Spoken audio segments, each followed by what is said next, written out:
Olá pessoal, tudo bem? A gente estava agora acompanhando a Sandra, que deu os recados iniciais.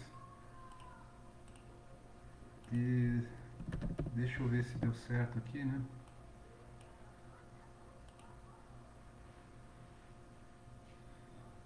Vamos ver se está tudo certo.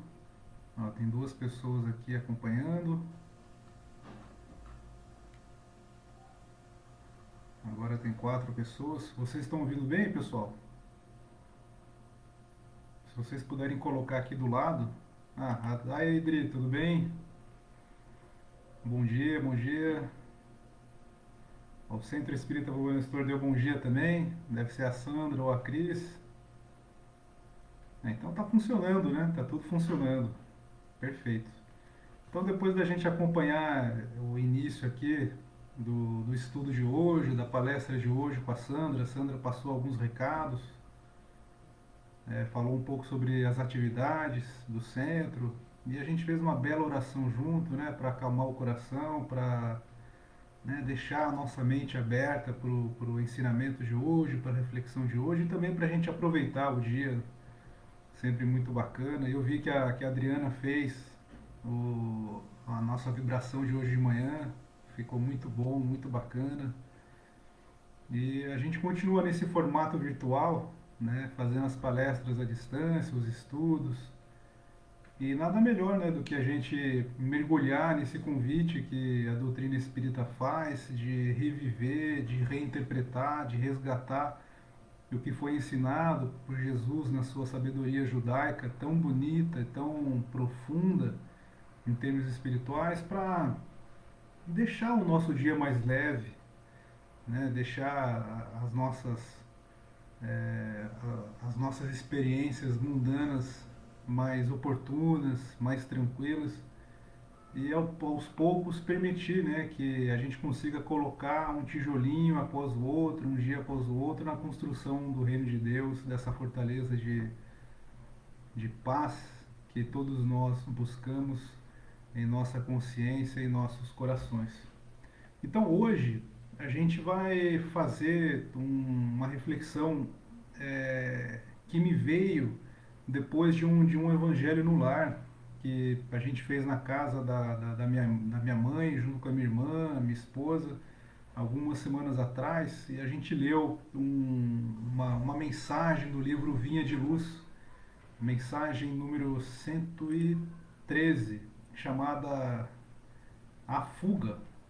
Esse livro é da série Fonte Viva do Emmanuel, em que Chico Xavier psicografou as interpretações que Emmanuel fez é, de, de vários trechos, né, do Novo Testamento com base no seu conhecimento. Né? Emmanuel tem muita experiência, a história pessoal dele é relatada na série romanceada, né, que começa com o livro Há 2000 anos, passa depois pela saga de 50 anos depois Ave Cristo, e para culminar no século XVII, em Paris.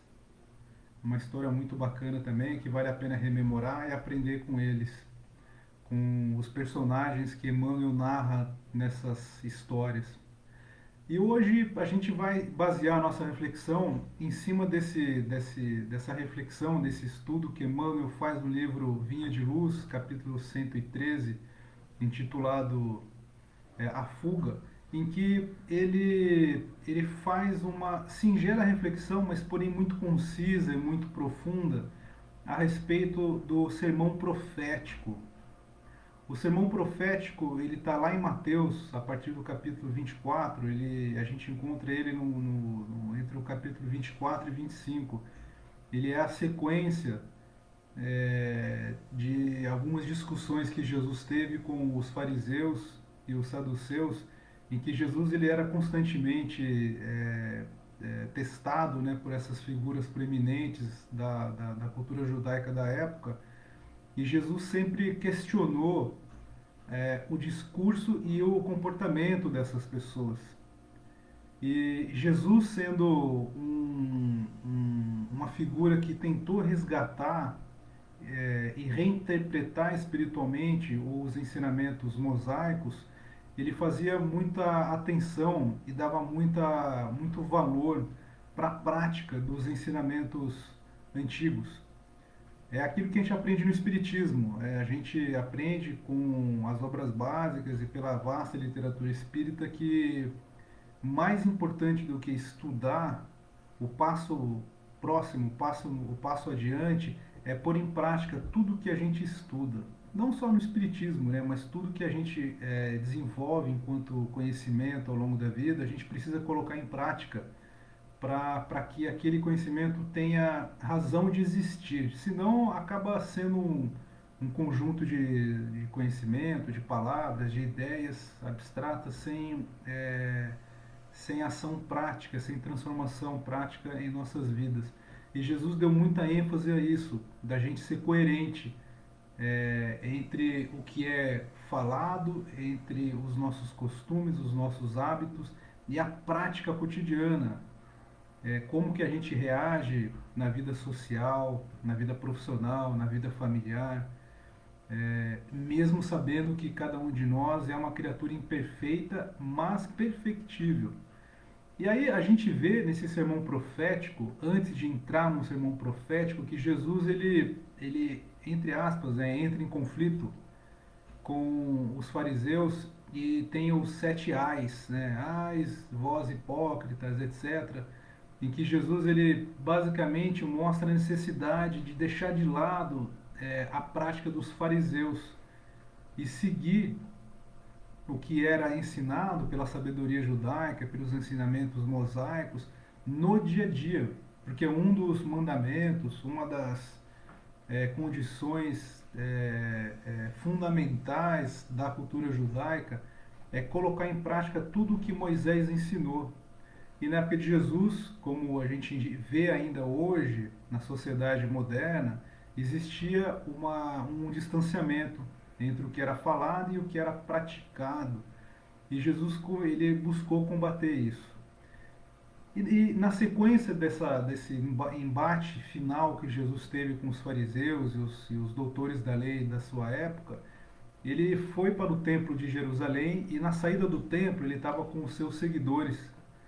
E os seguidores, impressionados com a construção daquele templo, era uma construção muito grande, ainda mais para os padrões de riqueza daquele povo e daquele momento da humanidade, os seus seguidores falaram para Jesus olhar para aquela construção, porque realmente era muito imponente, mostrava um poder temporal significante. E isso acabava se misturando então com questões políticas e de controle econômico, social. E os seguidores, impressionados com aquela situação, eles chamaram a atenção de Jesus, né? Como a gente, quando sai com os amigos, com os familiares, a gente quer mostrar algo, né, que chame a atenção. Eles fizeram isso com Jesus, apontando para o templo de Jerusalém. E Jesus, ele começa a proferir o sermão profético. E é muito interessante porque lá ele fala o seguinte, eu vou ler um trecho aqui que é muito interessante. Tendo saído Jesus do templo, estava partindo quando se aproximaram dele os seus discípulos para lhe mostrar as edificações do templo. Em resposta, lhes disse: Não vedes tudo isso? Em verdade vos digo que não será deixada aqui pedra sobre pedra, que não seja derribada. E aí, na sequência, eles vão para o Monte das Oliveiras e lá aproximaram-se dele os discípulos, em particular, dizendo: Dize-nos quando serão essas coisas e qual o sinal da tua vinda e da consumação da era. E Jesus respondeu: Vede que ninguém vos engane, pois muitos verão em meu nome dizendo: Eu sou Cristo, e enganarão a muitos. E estareis na iminência de ouvir guerra e relatos de guerra. E aqui ele continua então falando sobre esse período de julgamento que haveria na sequência da sua passagem pela terra, em função da destruição do Templo de Jerusalém. E é interessante porque a gente vê que Jesus ele faz essas profecias, ele profere esse sermão como se fosse o fim do tempo, com base já num aspecto cultural da tradição judaica que remonta a 200 anos antes da vinda de Jesus. E é muito interessante porque ele, ele, ele profere esse sermão, é, esse, que a gente costuma dizer também que é um sermão escatológico, com base nesses 200 anos antes dele, que foi um período que a gente chama de período intertestamentário, em que não havia mais profetas reencarnados, como a gente encontra lá no Antigo Testamento, e os judeus estavam numa transição de poder entre o domínio medo-persa, do antigo Império Persa, para o domínio romano. E entre os judeus havia uma desesperança, porque era um período muito longo de domínio, de sacrifício, sobretudo material e moral entre os judeus. E esse mundo vindouro de paz e de prosperidade nunca chegava. E nesse período surgiram alguns grupos judeus, como os de Qumran e os essênios, como são relatados em várias literaturas religiosas judaicas e no espiritismo também, em que eles trazem uma percepção de esperança diferente do que havia sido construído naquele período de muita desesperança, de falta de sentido da vida, em função do sofrimento amargo que as pessoas estavam tendo lá em Israel. A gente percebe isso porque é um período em que vários livros dos essênios foram escritos, mais ou menos 40 livros, em que o conteúdo literário diz respeito ao fim dos tempos, como uma transição de modo de vida, de período de vida, para algo melhor do que era vivido tempos atrás. E aí a gente vê uma semelhança muito grande entre essa narrativa de Apocalipse que Jesus coloca em Mateus aqui nesse sermão profético, junto com o livro de João, de Apocalipse. São literaturas muito próximas. Então a gente percebe que Jesus está retomando algo que já era discutido na cultura judaica há um certo tempo, há pelo menos 200 anos, como algo que fosse resgatar ensinamentos antigos a partir de uma perspectiva de esperança. E é muito interessante que entre os judeus que viviam nesse período intertestamentário, ou seja, entre o Antigo Testamento e o Novo Testamento, haviam dois grupos, um majoritário e um minoritário. O grupo majoritário defendia que o Messias que viria para salvar Israel, implantar à força um reino de paz, como descrito lá no livro do profeta Isaías, veria com uma força retumbante. E um grupo minoritário, que se vincularia sobretudo com os essênios, traria uma visão mais pé no chão, digamos assim, dizendo que esse período de transição não seria diferente dos antigos a partir do momento em que as pessoas continuariam a sofrer em função dos conflitos humanos e de eventos catastróficos do ponto de vista natural. Tá? Então a gente tinha essas duas visões e até hoje entre os judeus a gente percebe isso. E o que é interessante é que a visão majoritária é que predominou inclusive na formação da base teológica da Igreja Católica, que começou a se estruturar 300, 400 anos depois de Jesus. E a gente percebe então esse vínculo de hábitos e costumes que Jesus resgatou e respeitava desde a época dos essênios, mais ou menos 200 anos antes. E quando a gente leva em questão e respeita esses traços culturais do povo hebreu em que Jesus vivia, fica mais tranquilo a gente compreender essas passagens em que a priori Jesus ele falaria da destruição do mundo e de maneira bastante iminente. E é importante a gente frisar aqui essa questão de ser iminente, porque muitos seguidores de Jesus acreditavam que o reino de Deus ele era algo que viria de maneira imediata, poucos anos depois do desencarne de Jesus. E não foi o que aconteceu, né? Quando a gente isso aconteceu sobretudo entre os seguidores de Jesus que não conheciam a história e as tradições judaicas em que Jesus vivia e respeitava. Então, quando a gente leva em consideração e respeita esses traços culturais da cultura do povo em que Jesus viveu, fica mais fácil compreender o que Jesus queria dizer nesse sermão profético, quando ele fala de um período de destruição, um período em que antes da construção de um reino de paz e de prosperidade, viria um tempo de transição muito difícil, a ponto dele falar sobre os falsos profetas e sobre a necessidade de fugir da antiga ordem, que é aí que entra aquilo que eu falei no começo do nosso estudo de hoje, sobre a interpretação de Emmanuel no livro Vinha de Luz, em que ele fala sobre a fuga para os nossos deveres. Essa mensagem é uma interpretação então que Emmanuel faz desse sermão, em que ele diz o seguinte: ele resgata então um trecho do sermão profético que fala sobre um período de transição planetária, como a gente costuma dizer no Espiritismo, e Emmanuel fala sobre a importância da gente focar o que é essencial na vida, da gente aproveitar as experiências que a gente passa no nosso dia a dia para pôr em prática, a partir do nosso esforço, da nossa vontade, aquilo que a gente aprende de conteúdo espiritual, de sabedorias antigas e novas, como no Espiritismo, para transformar a nossa maneira de compreender e de enxergar a vida.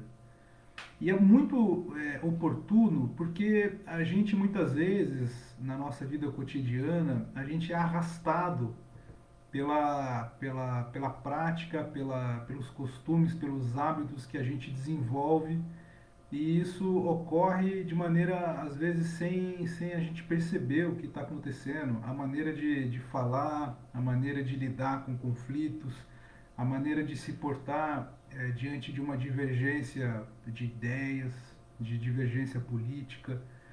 E isso muitas vezes lá no fundo do coração a gente não quer expressar de maneira agressiva, mas a gente já criou o hábito mental de lidar dessa maneira não pacificadora, não pacificada, diante das atividades cotidianas. E tem inúmeros exemplos que a gente pode dar nesse sentido.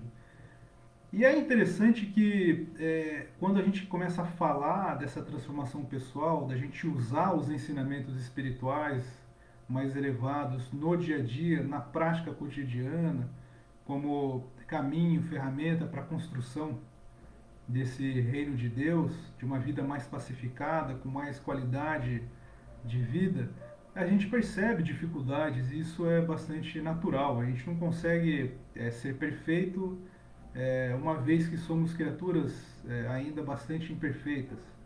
Seria ilógico dizer que da noite para o dia a gente devesse buscar uma perfeição que ainda não somos prontos, ainda não estamos prontos para isso. Mas o que é interessante é que a perspectiva que Jesus traz e o Espiritismo aprofunda é que a gente já pode começar esse esforço sabendo que na prática o erro vai ser usado como aprendizado, como ferramenta pedagógica. E isso envolve uma necessidade de autoconhecimento. E o Espiritismo foca muito nisso.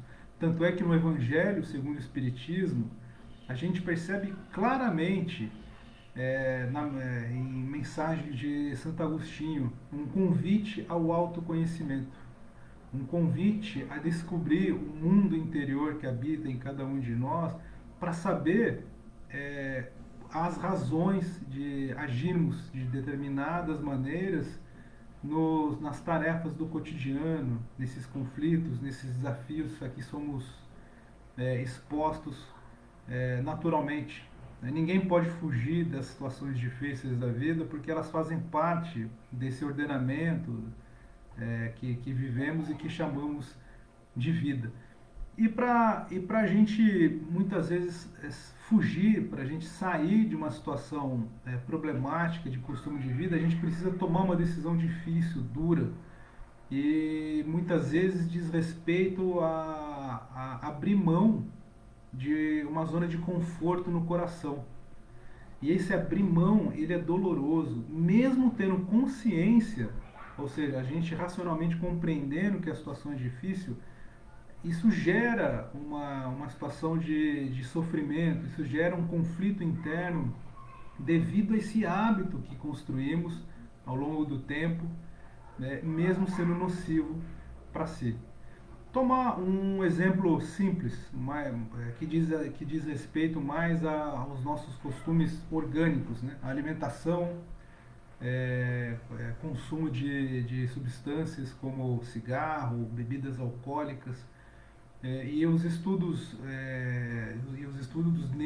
neurológicos demonstram que até, por exemplo, pequenos hábitos de alimentares, de consumo de bebidas e dessas substâncias entorpecentes geram caminhos neurofisiológicos no cérebro que acabam construindo hábitos e costumes na vida de cada pessoa. E quando a gente bate de frente com esses caminhos mentais fisiológicos que já foram desenvolvidos, a gente entra em choque, porque mesmo numa situação ladacenta, mesmo numa situação de comportamento difícil para a saúde orgânica, quando a gente toma a decisão de mudar o caminho e de transformar a nossa maneira de se comportar, buscando uma situação futura melhor, isso gera um conflito interno, a gente começa a sair da zona de conforto. E para a gente conseguir sair disso, a gente diz no Espiritismo, e não é só na doutrina espírita que isso é falado, é também nos estudos de comportamento humano, na área de psicologia, é necessária uma vontade muito grande para sair desses momentos, desses hábitos que muitas vezes nos complicam a vida. E essa vontade tem que ser forte e disciplinada a ponto de corroer as entranhas de parte do nosso coração que gera esse conflito interno. E o que é mais interessante é que os estudos comportamentais que já foram feitos até hoje mostram que a mudança de um pequeno hábito, como por exemplo, né, isso daí eu li recentemente, de checar as mensagens no celular, checar o e-mail, as nossas atividades virtuais, gera pelo menos 20 dias para serem transformadas. Então, por exemplo, eu tenho o hábito de checar meu e-mail 10 vezes por dia. Isso toma um certo tempo, às vezes é coisa rápida, né? Mas a gente recebe muito spam e muitas mensagens que não são importantes. Mas o fato da gente entrar nesse aplicativo para ver quais tipos de informação se encontram lá, às vezes entrar numa mensagem, isso 10 vezes por dia gera uma perda de tempo que poderia ser usada de outra maneira, de maneira mais proveitosa, em outra atividade naquele dia. E quando a gente entra em confronto com esse hábito, que muitas vezes ele é executado sem percebermos conscientemente, porque já está no nosso subconsciente, a gente começa a sair de uma certa zona de conforto emocional, porque aquela rotina não é mais respeitada. E o que os estudos comportamentais mostram é que demora pelo menos 20 dias de esforço cotidiano constante para mudar pequenas práticas como essas. E o que dizer então dos hábitos e costumes mais fundamentais, aqueles que a gente já enraizou no nosso dia a dia, como hábitos alimentares, de pensamento e de outras matizes que já são repetidos décadas a fio, anos a fio, né? E isso começa a gerar uma ligação com o que foi falado no começo dessa nossa conversa, sobre a diferença entre o que é falado e o que é praticado. E aqui é muito bonito porque tem uma ligação profunda entre o que o Espiritismo ensina, entre essa coerência entre a prática e a fala, a parte teórica, com o que Jesus já falava e com o que a tradição do povo hebreu em que Jesus vivia também falava. Só fazendo um parêntese aqui, então, nesse sentido, é, para o judaísmo, que era a religião, era a cultura em que Jesus vivia, o bom judeu era aquele que exercitava na prática ações que eram condizentes com os mandamentos mosaicos, com os 10 mandamentos. E o judaísmo desenvolveu pequenas ferramentas, pequenas regras, que se tornaram 613 ao longo do tempo, eles chamam de mitzvot, que são pequenas regrinhas que vêm desde a época de Moisés, que quando o judeu se esforça para colocar em prática, faz com que ele seja reconhecido socialmente como alguém que respeita as leis de Deus e como sendo um bom judeu que vai adentrar o reino de Deus em função desse comportamento prático. E Jesus ele buscava muito essa transformação moral em função das ações práticas de cada um na vida, nas aldeias, na vida cotidiana, dos relacionamentos familiares e assim por diante.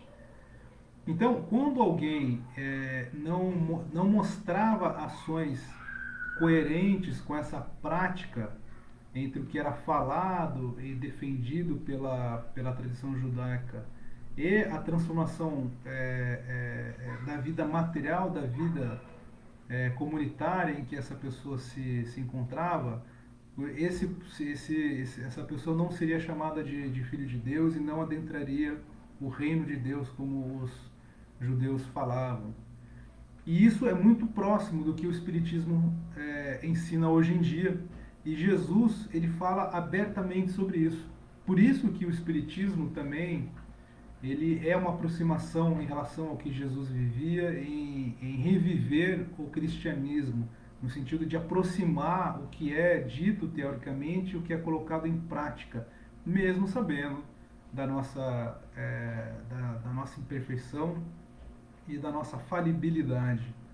E nesse sentido, voltando para as questões práticas do dia a dia, de como transformar o coração, sair dessa zona de conforto, fugir desse antigo comportamento, desse antigo ser humano que habita dentro de nós, é que reside o desafio para a gente aproveitar as experiências cotidianas de nossas vidas na construção desse reino de Deus que Jesus tanto fala.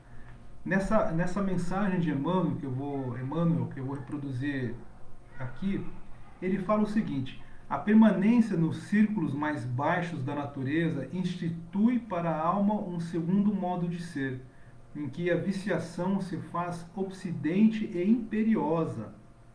Para que alguém se retire de semelhantes charcos do espírito, é imprescindível que fuja. Raramente, porém, a vítima conseguirá libertar-se sem a disciplina de si mesma. Muita vez é preciso violentar o próprio coração.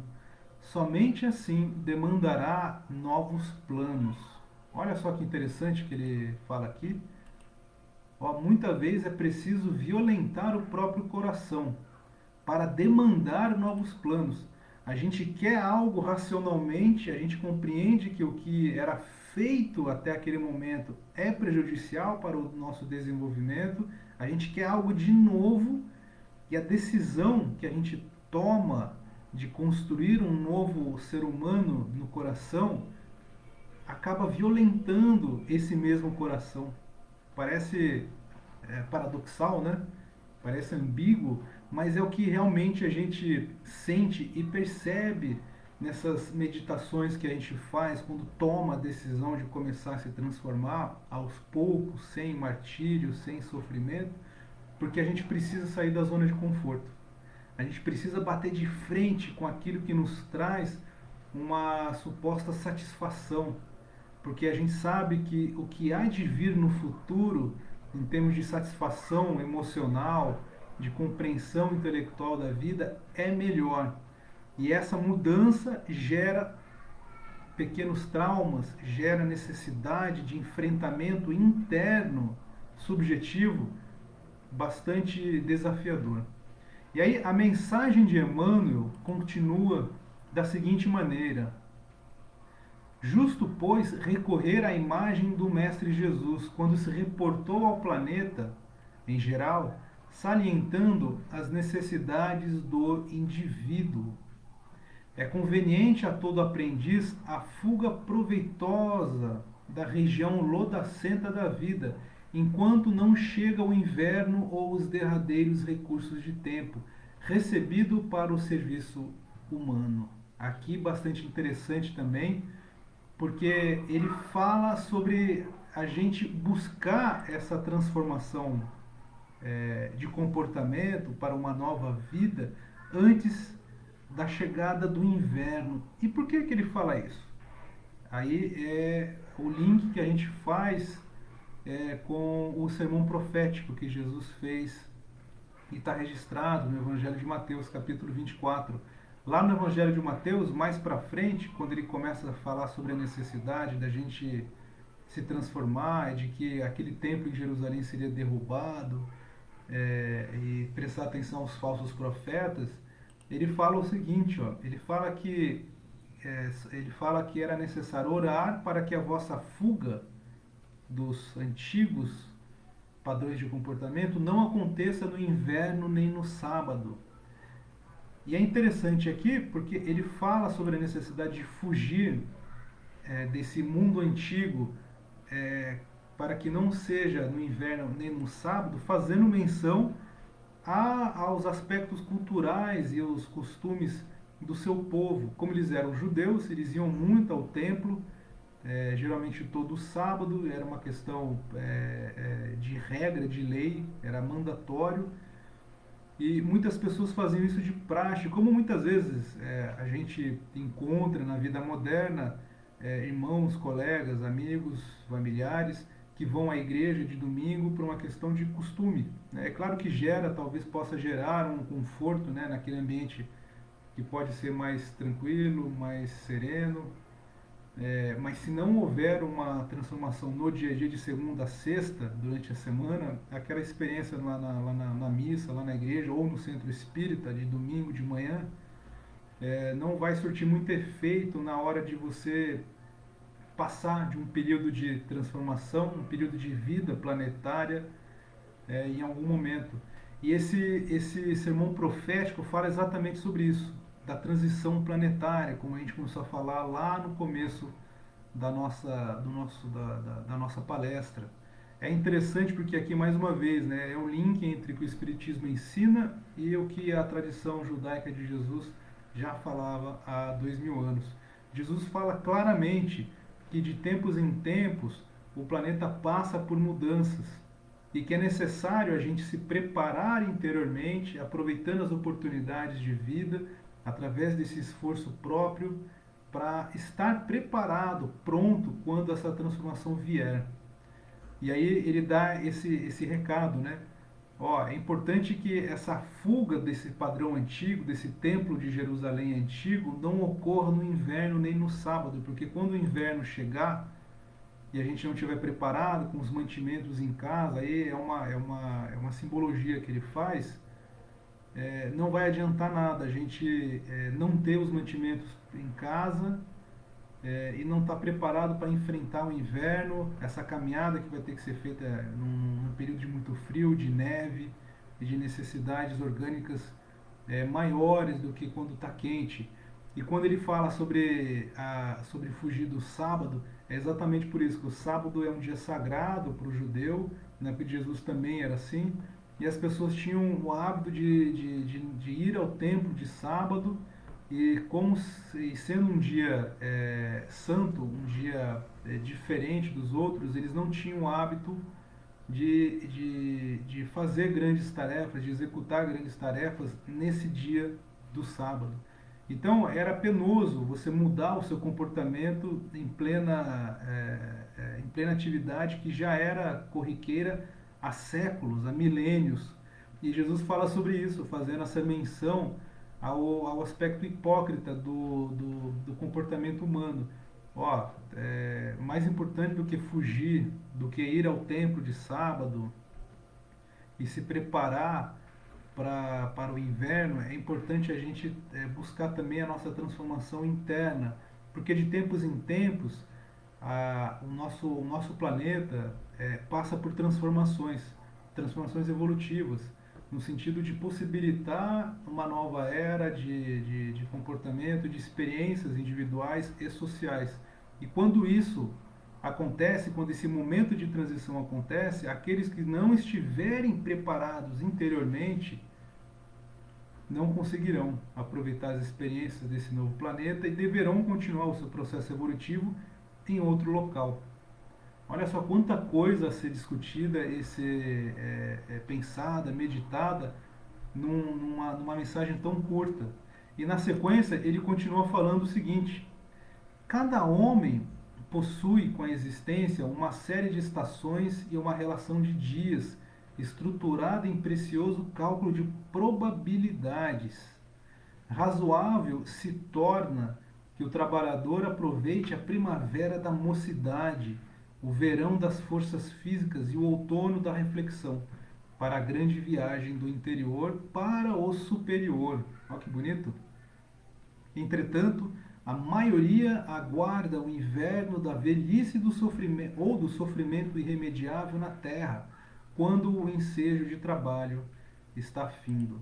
Aqui, essa reflexão que Emmanuel faz nesses dois parágrafos é de mostrar que a gente precisa aproveitar as experiências da vida, as encarnações sucessivas dentro de um período de vida daquele planeta, para buscar essa mudança de comportamento no coração. Porque realmente, muitas vezes, a gente comete os mesmos equívocos ao longo de encarnações a fio, né? E a gente vê isso bastante nos livros espíritas, nos romances, inclusive nos registros lá no Livro dos Médiuns e no Céu e o Inferno de Allan Kardec, nas obras básicas do Espiritismo, que por séculos contínuos a gente acaba cometendo os mesmos erros, os mesmos vícios de comportamento, de hábitos, em função dessa não decisão, dessa falta de decisão interior de construir um novo homem, uma nova mulher dentro de cada um. E esse convite que os Espíritos fazem, resgatando o que Jesus ensinou lá atrás, é muito sério, porque de tempos em tempos a vida humana, a vida social nesse planeta passa por uma transformação. E é o que a gente está vivendo agora aqui na sociedade humana. De 150 anos mais ou menos para cá, o planeta começou a passar por uma mudança de faixa evolutiva. A gente está nesse turbilhão de acontecimentos em que os extremos são totalmente visíveis em todos os aspectos, as incongruências de comportamento, os hábitos e opiniões conflitantes para uma sociedade que se diz civilizada ocorrerem de maneira espontânea, ao mesmo tempo em que transtornos geológicos ocorrem também cada vez mais frequentes nessa sociedade. E o que a gente aprende no Espiritismo, então, dessa transição planetária de um mundo de provas e expiações para um mundo de regeneração, está acontecendo. Não acontece da noite para o dia, obviamente, mas o que é importante aqui é que esse processo paulatino de mudança de período de fase evolutiva, ele acontece de tempos em tempos, e aqueles que não estiverem preparados continuarão a sua experiência, a busca por essa transformação interior em outras humanidades, em outras experiências sociais nesse universo infinito em que habitamos. Então, essa mensagem de Emmanuel, ela é muito oportuna porque de maneira muito concisa resgata questões culturais lá do povo hebreu, da época intertestamentária que a gente falou aqui no começo, em que por 200 anos entre o Antigo e o Novo Testamento, Houve um período em que não havia mais profetas reencarnados, em que novos agrupamentos religiosos da cultura judaica surgiram, como os essênios e as comunidades de Qumran, lá no Mar Morto, e desenvolveram uma maneira, como dizem os pesquisadores, escatológica, ou seja, de buscar uma esperança de vida em função do fim dos tempos, de uma ordem que vinha vigente até aquele momento. Jesus resgata isso para falar sobre a transformação planetária da sociedade em que todos nós passaremos. Essa transformação, a gente percebe, ela ocorre de maneira macro, de maneira geral, de tempos em tempos, como a gente está passando agora, e também constantemente na vida interior, na vida individual. Esse convite para a transformação, ele é constante, mesmo aqui no planeta Terra ou em outro que a gente possa vir a viver no futuro. Então, a gente vê essa ligação de conhecimento, de sabedoria que vem desde da época anterior a Jesus, passando pela sabedoria que Jesus desenvolveu, aproveitando esses aspectos culturais que ficam mais claros quando a gente os respeita e trazendo para o conhecimento que o Espiritismo traz. E aí,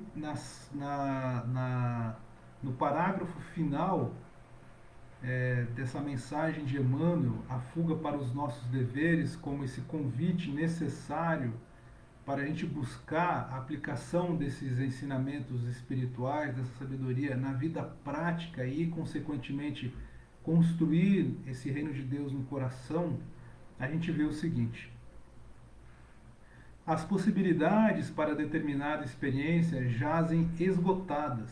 Então, depois que a gente viveu a plena forma física, o outono da reflexão, a gente espera a chegada da terceira e da quarta idade, a gente chega na velhice, os tempos das possibilidades nessa encarnação acabam.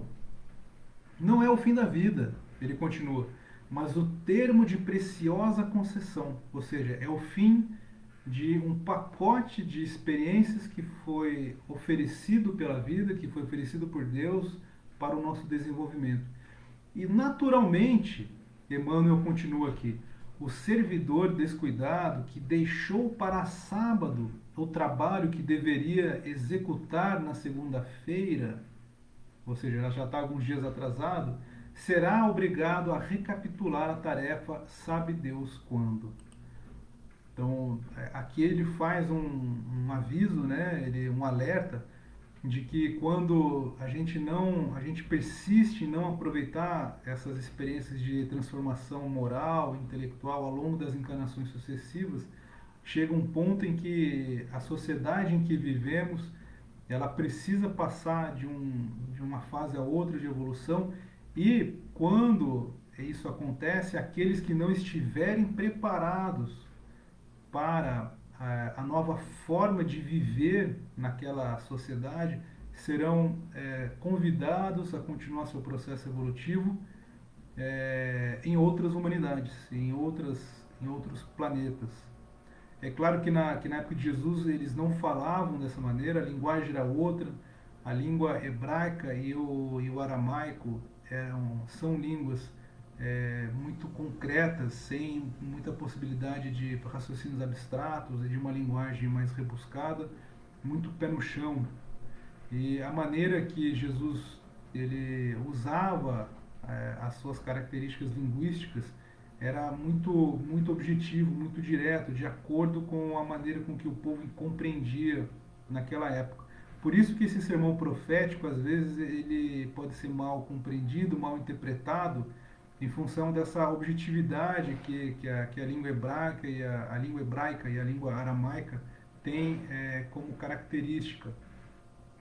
E é o que a gente percebe, então, quando a gente respeita esses atributos culturais anteriores a Jesus, e quando a gente mergulha um pouco mais numa reflexão filosófica do que os espíritos trouxeram pela codificação de Allan Kardec, e também pela literatura que os médiuns posteriores trouxeram, a gente acaba percebendo então essa profundidade na sabedoria dessa ordem divina que criou a vida e essa possibilidade da gente tentar ter mais consciência na transformação e no aproveitamento das nossas atividades cotidianas. Isso nos remete, obviamente, né, à vida atual que estamos tendo, né? Estamos no século XXI, no ano de 2020, passando por uma pandemia, oportunidade única da gente refletir sobre os valores cultuados por essa sociedade, como cada um de nós está lidando com essa situação.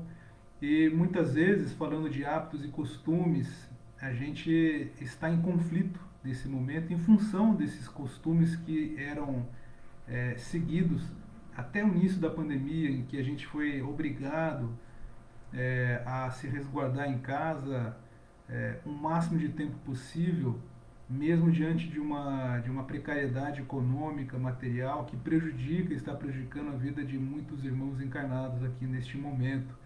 E essa mudança de hábito gera, né, uma insatisfação, gera um incômodo interno, inclusive com coisas corriqueiras. Ah, eu tinha o costume de sair com a família todo domingo, quinta-feira à noite, de tomar uma cerveja com os amigos em tal dia, de fazer aquela viagem assim, assado, coisas corriqueiras que hoje a gente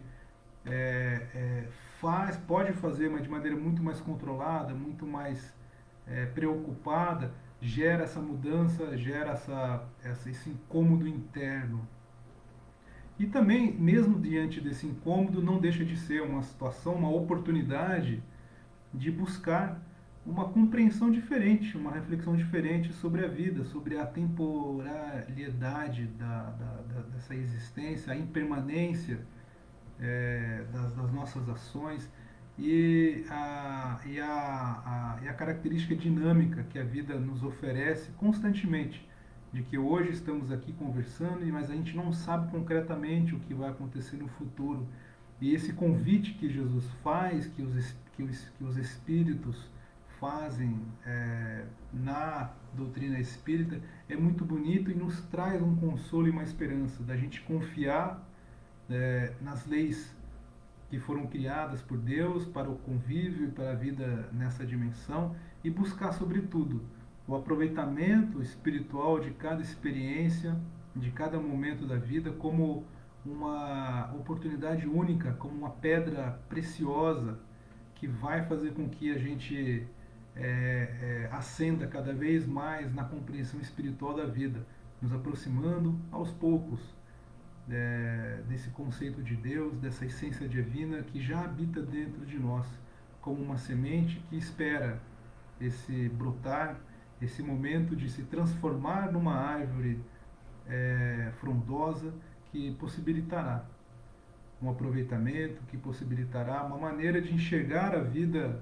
mais serena, mais tranquila, mais pacificada, deixando para trás, né, aqueles antigos hábitos, aquelas antigas necessidades que nós conscientemente já sabemos que não precisamos, né? Então vamos aproveitar essa reflexão de hoje para primeiro agradecer, né, a Deus e à vida essa oportunidade de podermos estar aqui, de aprender um pouco mais, de ter novas ideias, de meditar sobre o que aprendemos e, na sequência de estudar e meditar, começar a sentir essa potência dos ensinamentos de Jesus, da espiritualidade maior e colocar em prática. Esse é o quarto passo, depois de estudar, meditar, sentir, praticar.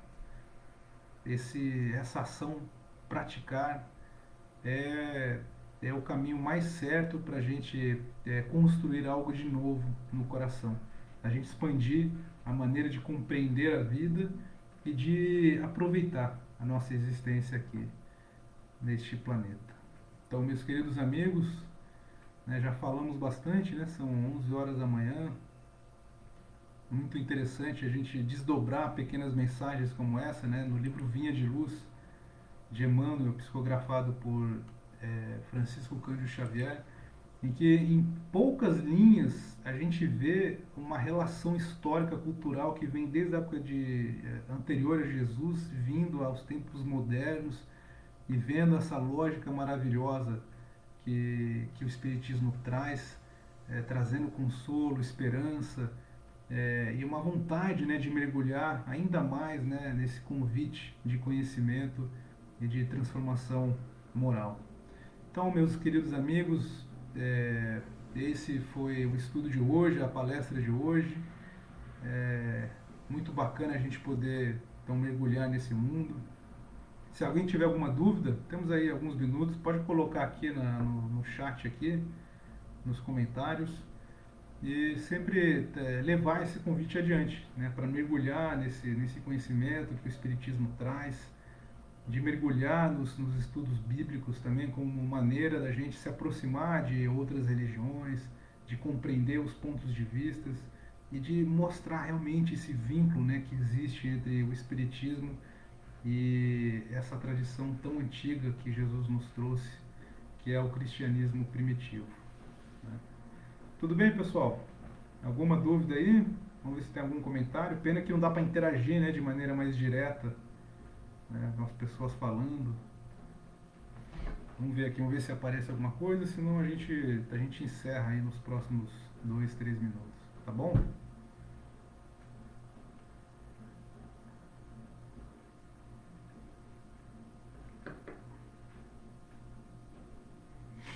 Tudo bem então, pessoal? Então, foi muito bacana, foi uma honra estar aqui com vocês. A gente agradece então, numa prece de encerramento, a oportunidade que tivemos de estar aqui. Nós agradecemos também essa chance única de estarmos no Centro Espírita Vovô Nestor, nessa instituição, nesse projeto maravilhoso que começou há um pouco mais de 40 anos, e que nos traz tanta satisfação na execução dos ditames espíritas, da caridade e da construção desse reino de paz e de amor, que é o reino de Deus em nossos corações. E assim, com o coração jubiloso, nos elevamos a Deus humildemente, pedindo que a sua luz, que a sua graça possa tocar o coração de cada um,